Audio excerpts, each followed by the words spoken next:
kutwegera muri kino gitondo, duhe kutwegera mu izina rya Yesu Kristo Uwiteka. Ibyo turi bucemo byose, ibyo turi bunyuremo byose, duhe kukwegera mwami. Rero data uje iteka nyine Imana, abantu benshi bazinutswe ibyawe, abantu benshi ntago bari kukwegera mwami Imana ishobora byose, ariko mu izina rya Yesu Kristo Uwiteka uduhe kukwegera Mana yacu. Naho twafatanya umusaraba nagumya kwishima, nkajya ngusenga nti umpe kukwegera Mana yanjye. Mana yo mu ijuru rero, icyifuzo nta kindi no kugira ngo mwami uduhe kukwegera muri kino gitondo, duhe kukwegera mwami turi mu kazi ka buri munsi, uduhe kukwegera mwami ibitekerezo byacu bihe kwegera ubwiza bwawe, imitima yacu Mana ikwegere igituma mwami Imana ishobora byose itakwegera icyo gikurwaho mu izina rya Yesu. Uduhe kukwegera Mana yanjye, ujye uturengera iteka, tugumye tukwizere Mana. niwe ukwiye kutubera umurengezi, niwe ukwiriye kutubera umutabazi, niwe ukwiriye kutwihishurira, niwe ukwiriye data w'iteka nyinga Imana kuturengera iteka. utaturengeye Mana ibitwica biba bihari mwami Imana ishobora byose. Umuririmbyi yaravuze ngo ntewe na Satani ujye undwanirira Mana. Satani ahora agaba ibitero ku manywa ndetse na nijoro, agaca databuja aho tutacekaga, agaca mu byo dukora, agaca mu bo dukorana, agaca mu bo dusengana, agaca databuja iteka nyine Imana mu bo tubana ubuzima bwacu bwa buri munsi, agaca mu mugabo, agaca mu mugore, agaca mu mwana. Mwami ujye uturengera iteka Mana, dutewe na Satani uturwanirire, kandi uraturwaniriye. Icyubahiro gikomeze kuba icyawe. Natwe duhisemo kukubwira ngo uduhe imbaraga zatuma tukwegera, uduhe imbaraga zatuma turushaho databuja gutera intambwe tugusanganira mu izina rya Yesu. Umuririmbyi yaravuze ngo naho natungurwa n'umwijima, narangiza nkisegura ibuye mbaye njyenyine, nzabe nka Yakobo. Mana turabizi neza yuko umwijima ubaho, ariko umwijima databuja usimburwa n'amanywa, kuko ujya kurema umwijima waremye n'amanywa. Avuga ngo naho natungurwa n'umwijima, naho natungurwa n'ibibazo, naho natungurwa n'ibigeragezo, naho natungurwa n'intambara, ari ngo nkisegura ibuye ngo nka Yakobo. Mana ngo tuzibere nka Yakobo. Mana, Yakobo nawe byari bizamucanze. Yakobo nawe yari yakoze abura ibihembo, yari yakoze abantu baramuhinduka, yari yakoze ava mu muryango iwabo, yari yakoze ageze no kwa sebukwe, yakorera ibihembo ntabibone. Afata umwanzuro wo kuvuga ngo reka nisegure ibuye ari ryo Kristo. Haleluya, haleluya, haleluya, haleluya. Reka nisegure ibuye. Arangije yibuka yuko ijambo ryavuze ngo nimumwegere niwe buye rizima, ryanzwe n'abantu ariko ku Mana ryabaye iry'igiciro cyinshi, ryabaye irikomeza imfuruka. Imfuruka yawe iranyeganyega, imfuruka yawe yarasenyutse, ariko wisegura ibuye. Kandi Yakobo yiseguye ibuye, arangije gusegura ibuye, ibitekerezo bye birahinduka, ubukene bwe yumva arabwibagiwe, ibibazo bye yumva arabyibagiwe, ngo arota ibyo mu ijuru, arota ibyo mu ijuru. Iyo twegereye Imana dufite ibibazo n'ibigeragezo, ibitekerezo byacu bitangira kurota ibyo mu ijuru, dutangira kubona Imana iri kubikora, dutangira kubona Imana idusubiza, dutangira kubona Imana ikora ibimenyetso n'ibitangaza, ngo arota ibyo mu ijuru. Nawe arangije afata icyemezo ngo nkomeze nkwegere Mana yanjye, ngo nkomeze nkwegere Mana yanjye. aravuga ngo wakinguye ijuru Mana yanjye, ngo urwego ruriho rutugezayo, ngo mugenzi komera jya usaba iteka uti tujye tugumana Mana yanjye. Imana ishimwe kandi Imana ihabwe icyubahiro. Mugenzi komera, Imana yakinguye ijuru. Yakobo abona Imana, yari ari mu ijoro rikomeye, ijoro ry'agahinda, ijoro ry'intimba, ijoro ry'umubabaro, ijoro utasobanurira umuntu ngo aryumve kuko riba uwariraye. Arangije abona ijuru rirashingutse, abona umwenda ukingirije ahera utabutsemo kabiri, abona utemererwa nawe atangira kubona Imana, atangira kubona urwego Imana imuhaye. Nawe wakira urwego Imana iguhaye, wakire ngo ukingurirwe ijuru, ubone abamarayika b'Imana baza batwara agahinda kawe, batwara ibibazo byawe, batwara ibyifuzo byawe, ubone bazamuka kandi ubone abandi bamanukana ibisubizo, kugira ngo nawe ubwawe utangire kuva mu kibazo wari ufite. Intambara za Yakobo zirarangira, ibibazo bya Yakobo birarangira, kubera yuko yafashe icyemezo cyo kwegera Imana, kubera ko yafashe icyemezo cyo gufata ibuye araryisegura, arisukaho amarira ye, arisukaho amaganya ye, arisukaho agahinda ke. Arangije ijuru rirakinguka, abamarayika bamanura urwego, abona urwego rumanukaho abamarayika, ruzamukaho abandi. Ibitekerezo by'amaganya birahinduka, atangira kujya mu kinya cyo kubona ibintu bihinduka, atangira kubona kwizera kwe, atangira kubona hari icyo Imana iri gukora ku buzima bwe. Yahagurutse aho ngaho agahinda karangiye, yahagurutse aho ngaho ibisubiza bitwaye, yahagurutse aho ngaho ahize umuhigo, aravuga ngo noneho Mana, ibi ngibi umbwiye, ibi ngibi umbwiye.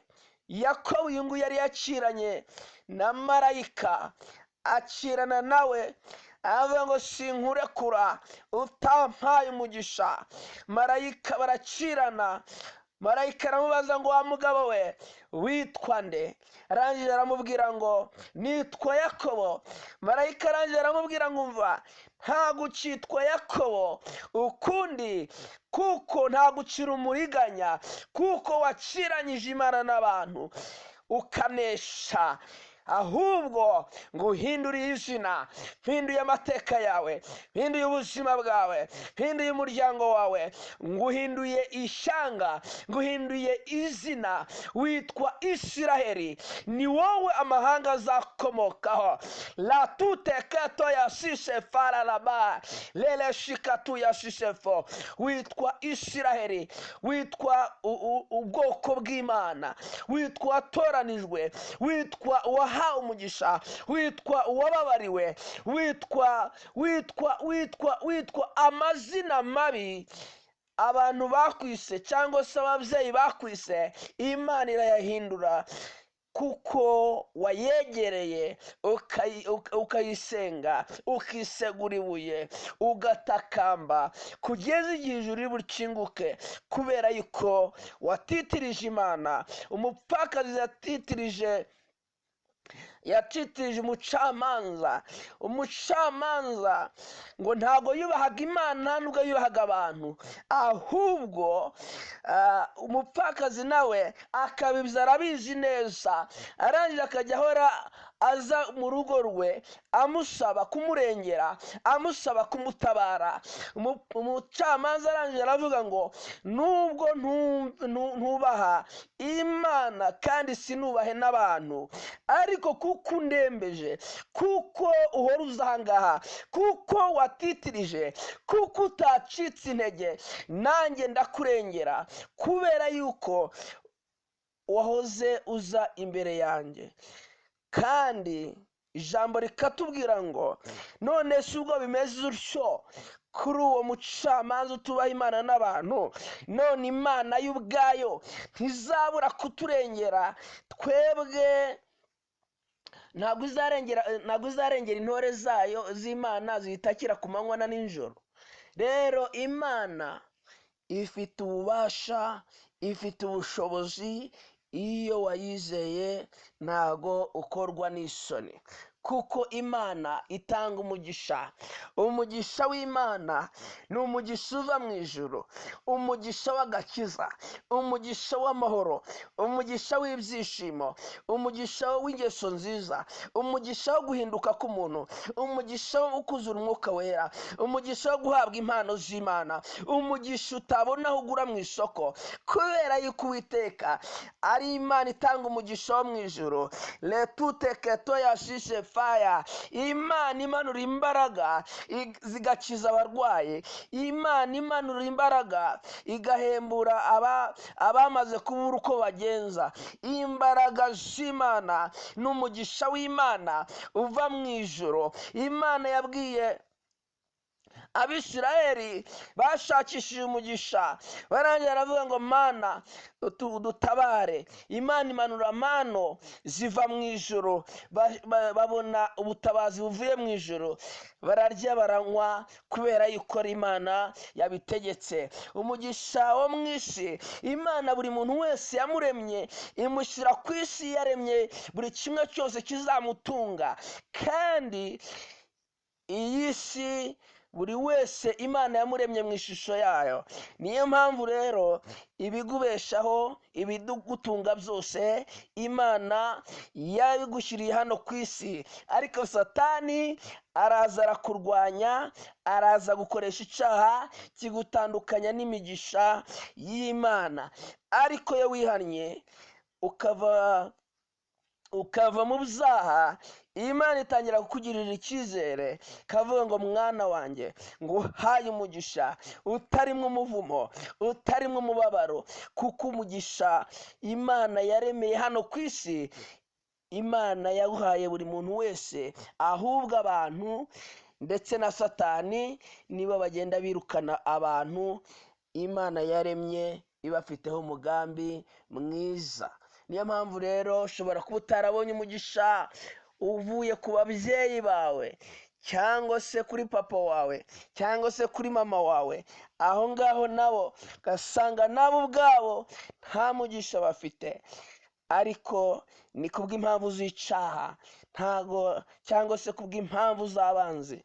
Ariko Uwiteka Imana iyo wamwegereye ukisegura ibuye ukamutakambira, urwego ruramanuka, ijuru rigacinguka, Imana ikarushaho kukwigaragariza, kuko Uwiteka Imana ari Imana ikora ibimenyetso ndetse n'ibitangaza. Ushobora kuba utarabonye umugisha w'ababyeyi, ushobora kuba utarabonye umugisha wavuka, ariko iyo wegereye Imana igugarura muri gakondo yawe. Niyo mpamvu rero umugisha Uwiteka Imana atanga, Imana yarigaragaje ubwo Aburahamu yemeraga kumvira Imana akajya gutamba umwana we Isaka.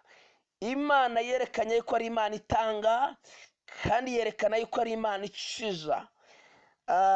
Arangije irengera Isaka wari ugiye gutambwa, haboneka igitambo gisimbura Isaka, kuko Aburahamu yari amaze kumvira Imana. Imana yari imaze kumutesitinga ngo urebe yuko kwizera kwe gushyitse. Rangira aramubwira ngo Isaka, nako Aburahamu, ntukoze inkota yawe ku mwana wawe. Marayika niko yavuze. arangije aravuga ngo ahubwo kebuka iruhande rwawe abona igihuru cyaka ariko ntigikongoke. arangije arakireba ngo hahita havamwo intama. Witeka Imana agushakira igitambo, Witeka Imana agushakira igitambo cyawe, cy'urugo rwawe, cy'abana bawe, cy'akazi kawe, cy'imibereho yawe, kugira ngo Witeka Imana agucungure, Witeka Imana akwigaragarize. Isaka arakira, bigaragaza yuko ari Imana ikiza kandi ari Imana ibohora. Niyo mpamvu rero Uwiteka Imana akora ibimenyetso n'ibitangaza, kandi Uwiteka Imana atanga umugisha mu mujyi ndetse no mu cyaro. Rero ushobora kuba warashatse ntibikunde, ugashaka umugabo ugasanga nawe nta mugisha, ugashaka umugore ugasanga nawe nta mugisha, ugasanga ibintu bikakuyobera. ariko Uwiteka Imana aho hose ajya ahindura ibidashoboka kuba ibishoboka. niwe ujya uhindura imivumo kuba imigisha, kuko Uwiteka Imana ajya akora ibimenyetso n'ibitangaza. Satani nawe azi neza yuko ku mugabo hariyo umugisha, ku mugore hariyo umugisha, ariko agahora yumva yatatanye iyo migisha, kuko Uwiteka Imana rero ari Imana izura n'ibyapfuye. Uwiteka Imana aba yiteguye kongera gusana icyo gicaniro, gusana ayo mahirwe, kuko Uwiteka Imana atanga amahirwe, kandi amahirwe ya mbere yanze haboneka amahirwe ya kabiri, naho igiti iyo gitemwe kirongera kigashibuka, kuko Uwiteka Imana ari Imana ikora ibimenyetso ndetse n'ibitangaza. Rero ushobora kuba warabyaye abana bakakunanira, cyangwa se utarababyaye, ariko Uwiteka Imana niwe utanga umugisha mu bana, kuko umugisha Uwiteka atanga uzana ubukire kandi nta mubabaro yongeramo. Imana yo mu ijuru tugirire neza. Ushobora kubana n'abantu, ukabana n'inshuti, izo musengana cyangwa se izo mu buzima busanzwe, ariko Satani nawe akahora azinga umugisha uturuka mu nshuti, mu bavandimwe. tuzi ko tubayeho mu buzima bwo gutanga ndetse no guhabwa. iyo umuntu adatanga nawe ntahabwa. rero Satani ugenda uzirika imigisha, Uwiteka Imana mugukize, Uwiteka Imana kubohore, Uwiteka Imana gutabare, Uwiteka Imana kwihishurire, kuko Uwiteka Imana ari Imana itanga umugisha, kandi iyo wayegereye nayo irakwegera. kandi Uwiteka Imana yumvishe gusenga kwawe, yumvishe gutaka kwawe, yumvishe umubabaro wawe, yumvishe amarira yawe, yayabonye. nuko yabwiye Abisiraheli ngo numvishe gusenga kwanyu, numvishe gutaka kwanyu, nabonye amarira yanyu, nanjye manuwe no kugira ngo mbarengere, manuwe no kugira ngo mbakure mu maboko ya Farawo, manuwe no kugira ngo mbakure mu buretwa, manuwe no kugira ngo mbiyereke yuko muri ubwoko bwanjye, kandi manuwe no kugira ngo mubone neza yuko ndi Imana itarobanura ku butoni. niyo mpamvu rero Uwiteka Imana kugenderere, Uwiteka Imana agusure, ube umwana w'Imana, kandi Uwiteka Imana akomeze kukwigaragariza, akurwanirire intambara ntoya n'inini, kandi ashingure icumu mu ntagara y'imimiri bikugenza. kandi Uwiteka Imana afate intwaro ntoya ndetse n'inini, ahagurukire kukurengera, ahagurukire kugutabara. nawe ubwawe umere nka Yakobo wabonye Imana, nawe ubwe agatangara. urakoze Mwami Yesu yuko ubanye natwe muri byose, mu izina rya Data n'iry'Umwana n'Umwuka Wera. Amen.